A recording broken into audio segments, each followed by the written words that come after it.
ఏంటి మీ అనుమానం? ఇప్పుడు కాదు, చాలా రోజుల నుంచి మేం ముగ్గురు మీ ఇంట్లోనే ఉంటున్నాం. ఈ సంబంధం చేసుకుంటే ఇంకేమైనా ఉందా? తమరి కోసం, తమరు మామూలు మనిషి అవ్వడం కోసం అమ్మగారు ఉపవాసాలు ఉంటున్నారు. రాంప్రసాద్ గారు ఎవరమ్మా? సేఠ్జీ, ఒక్క అవకాశం ఇవ్వండి. కనీసం ఇంకొక వారం టైం ఇవ్వండి. ఎలాగైనా మీ బాకీ తీర్చేస్తాం. ఆల్రెడీ టైము ఇచ్చాం, మీ వల్ల కాలేదు. మళ్ళీ ఇచ్చినా అదే జరుగుతుంది. మాకీ వడ్డీ లాసు. అమీన్జీ, మ్యాటర్ బోలియే. కోర్టు వారి ఆదేశం మేరకు రేపు మీ ఆస్తులన్నీ వేలం వేయబడుతున్నాయి.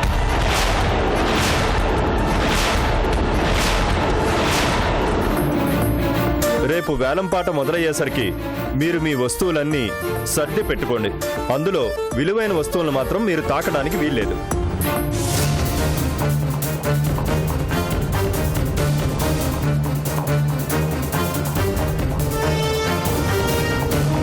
తీసుకోండి.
అయిపోయింది నాన్న.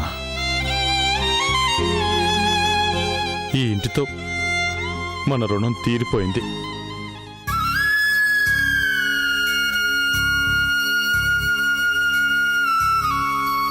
నా తొందరపాటుతనానికి నీ కష్టం 10 మందిలో వేలం వేయబడుతుంది నాన్న. పెద్ద కొడుగ్గా నువ్విచ్చిన గౌరవాన్ని, ఈ ఇంటి బాధ్యతల్ని ఇన్నాళ్ళు జాగ్రత్తగా తీసుకుని ఇంత దూరం వచ్చాను. నా ఆవేశం ముందు నా ఇంటి పరువు ఓడిపోయింది నాన్న.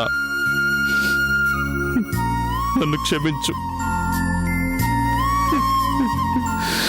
క్షమించు నాన్న. ఏమండి, ఏంటండి ఇది చిన్నపిల్లలాగా? ఇన్నేళ్ళు ఈ ఇంటిని, ఈ ఇంటి గౌరవాన్ని ఒంటి చేత్తో మోస్తూ వచ్చారు. మన పరిస్థితి బాగోలేక జరిగిన దానికి మీరేం చేస్తారండి? పరిస్థితి బాగాలేక కాదు అర్చన, నా అహం, నా మొండితనం, డబ్బుతో పాటు పెరిగిన నా గర్వం నా కుటుంబాన్ని వీధి పాలు చేయబోతోంది.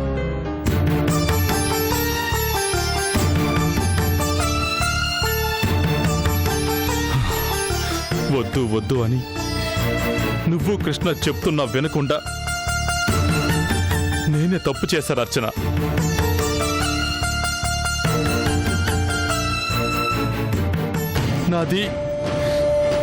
నాది ఇల్లు పోతుందన్న భయం కాదు అర్చన, ఈ ఇంటి జ్ఞాపకాలు పోతున్నాయి. మా నాన్న, అమ్మ, మా చిన్నతనం అన్ని వేలంలోకి వెళ్ళిపోతున్నాయి. కోట్లు సంపాదించి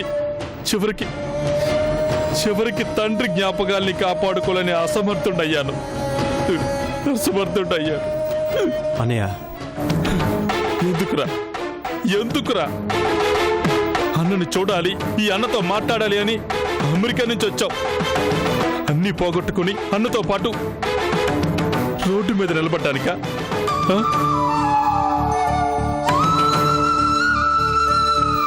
ఆ రోజు ఇద్దరు కలిసి వ్యాపారం చేద్దాం అన్నప్పుడు వద్దు అని ఒక్క మాట అన్నా గాని నువ్వైనా సంతోషంగా ఉండేవాడు కదరా.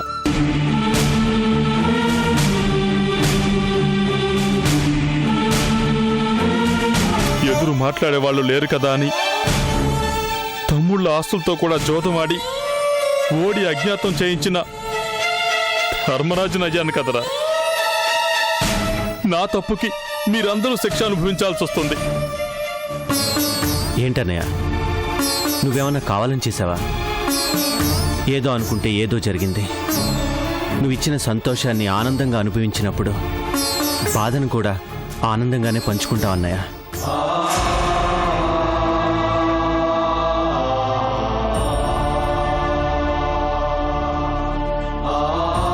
డబ్బుదే ఉందన్నయ్య, వస్తుంది పోతుంది.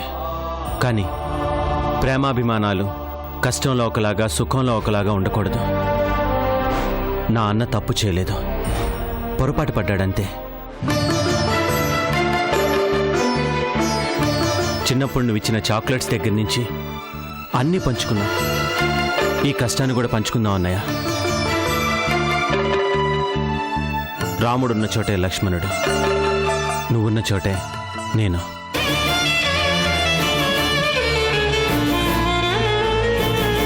కృష్ణ,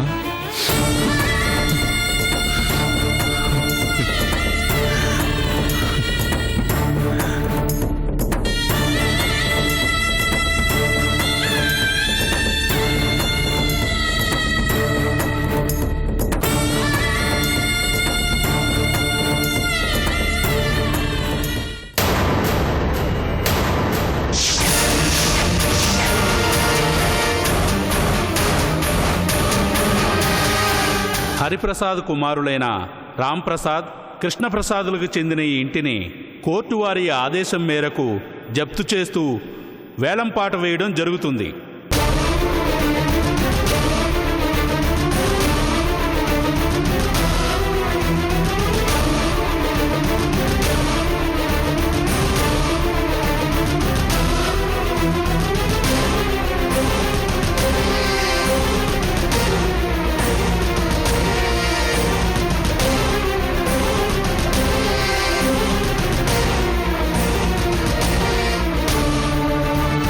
ఎవరు ఎక్కువకి పాడతారో వారికి ఈ ఇల్లు స్వంతమవుతుంది.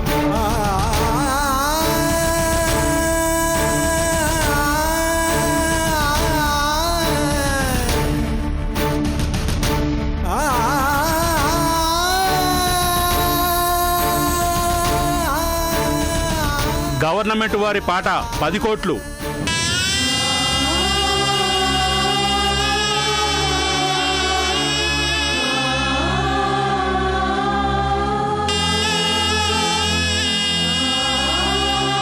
పదిహేను కోట్లు.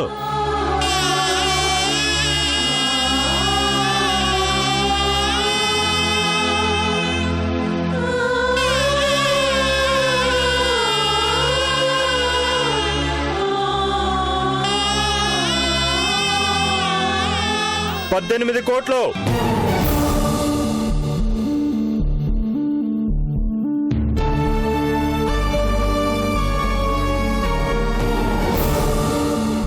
ఇరవై 22 కోట్లు. 22 కోట్లు. 22 కోట్లు.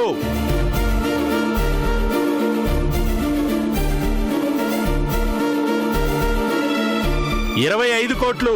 25 కోట్లు. 25 కోట్లు.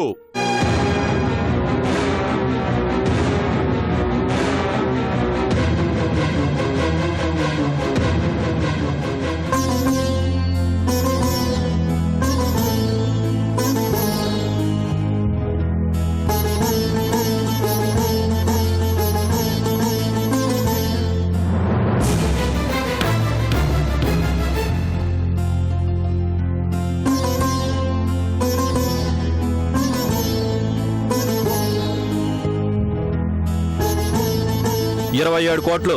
27 కోట్లు ఒకటోసారి. 27 కోట్లు రెండోసారి. 27 కోట్లు. 50 కోట్లు. 50 కోట్లు. 50 కోట్లు. 50 కోట్లు. 50 కోట్లు. 50 కోట్లు. 50 కోట్లు.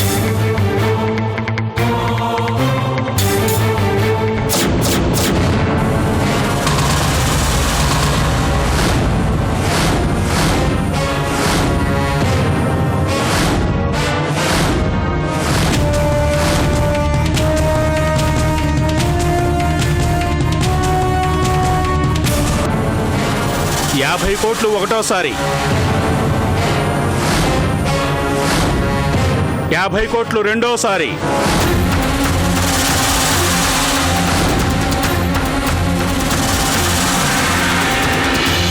50 కోట్లు మూడోసారి.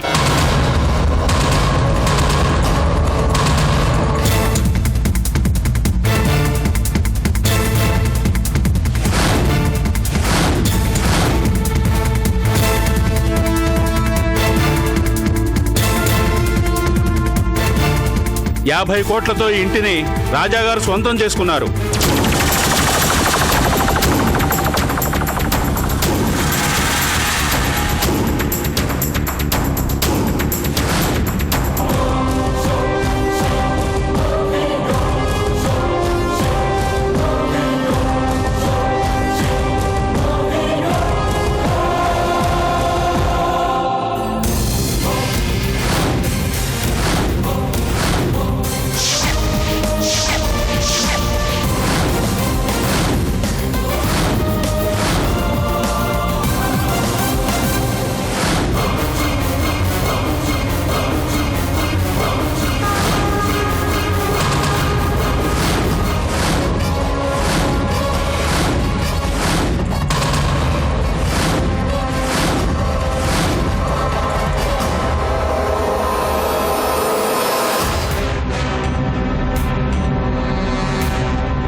Congrats sir.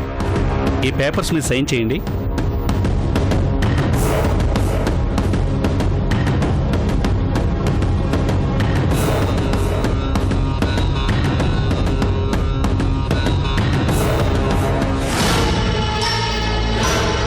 ఇరవై 24 గంటల్లోపు నా ఇల్లు నాకు హ్యాండ్ ఓవర్ చేయండి.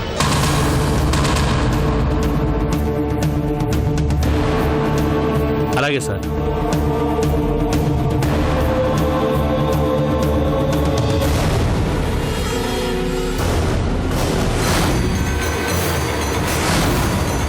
24 గంటలు నా మాట నిలబెట్టుకోవడానికి మీకిచ్చిన టైం.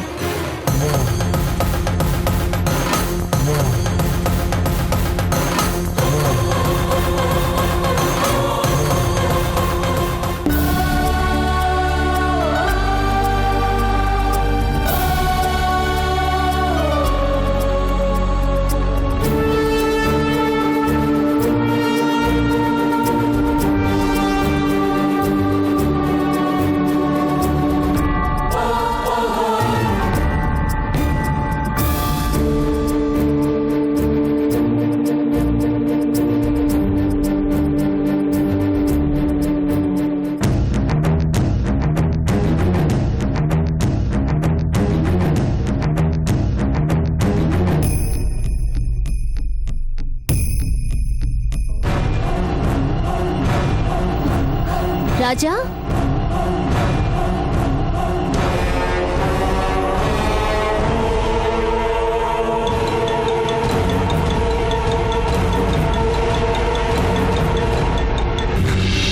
శంకర్, కొనేశాను రా. రామ్ ప్రసాద్ ఇంటిని నేనే కొనేశాను. అప్పులకి ఆస్తులన్నీ అమ్ముకున్నా సరిపోక చివరికి ఇంటిని కూడా వదులుకున్నారు. ఈరోజు ఆ రామ్ ప్రసాద్ కుటుంబం నిలబడడానికి నీడ కూడా లేకుండా చేశాను. అందరూ నడి రోడ్డు మీదకి రాబోతున్నారు. ఎంత మారిపోయావు రాజా. ఎదుటి వాళ్ళకి కష్టం అంటే పిలవకుండానే వెళ్లి సాయం చేసే రాజాయేనా ఇలా మాట్లాడుతుంది? పేదవాళ్ళకి నీడనివ్వటం కోసం పెద్దవాళ్లతో పోరాడిన రాజాయేనా ఇలా మాట్లాడుతుంది? పరాయి వాళ్ళు బాధపడితేనే చూడలేని నువ్వు ఈ రోజు సొంత వాళ్ళు బాధపడుతుంటే సంతోషపడుతున్నావా? ఏమైంది రాజా నీకు? ఎందుకు నీలో ఇంత మార్పు? ఎప్పుడు నువ్వు అంటున్నట్టు డబ్బు నీలోని మనిషిని చంపేసిందా? పైకొచ్చేసరికి నీ వ్యక్తిత్వం దిగజారిపోతుందా? ఏమైంది? నిన్నిలా చూస్తుంటే నాకే కొత్తగా కనిపిస్తున్నావు. వాళ్ళేం చేసినా ఏమన్నా కొన్నేళ్లు భరించాను. నా ఓర్పు నాకు చివరికి నా ప్రాణ స్నేహితుడినే దూరం చేసింది. ఇంకా మంచిగా మనిషిగా ఎలా ఉండమంటావు మాధవి? మంట మండుతుంటే చెక్కైనా ఇనప మొక్కైనా ఒకటే, కాలుస్తుంది. ఇప్పుడు నా పరిస్థితి అదే. మండుతున్న ఈ గుండె మంటకి అయిన వాళ్ళు పరాయి వాళ్ళు ఏమీ కనిపించడం లేదు. ఈ చేతుల్లో ప్రాణాలు వదులుకున్నా నా స్నేహితుడు చూసిన చివరి చూపు తప్ప. అందుకని పగ ప్రతీకారాల కోసం నిన్ను నువ్వు నాశనం చేసుకుంటావా? నాశనం అవ్వాల్సిన జీవితాన్ని నిలబెట్టిందే నా స్నేహితుడు. వాడిచ్చిన జీవితం వాడి కోసం ఏమైపోయినా పర్లేదు. రాజా, నా మాట విను. యుద్ధంలోకి దిగాక ఎదుటివాడి చావు కేకలకు జాలి పడితే మన తలే ఉండదు. యుద్ధం ఎప్పుడో మొదలైంది. ఆపడం ఇప్పుడు నా చేతుల్లో కూడా లేదు. మారిపోయావు రాజా, పూర్తిగా మారిపోయావు. రౌడీ బ్రతుకు బ్రతికినప్పుడు లేని రాక్షసత్వం ఈ రోజు నీలో కొత్తగా వచ్చింది.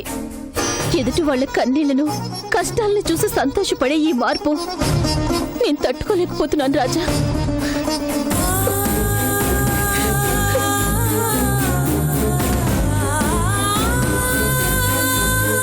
ఈ రోజు నేను ఎందుకిలా ఉన్నానో, ఎందుకు ఇవన్నీ చేస్తున్నానో నీకిప్పుడు అర్థం కాదు మాధవి.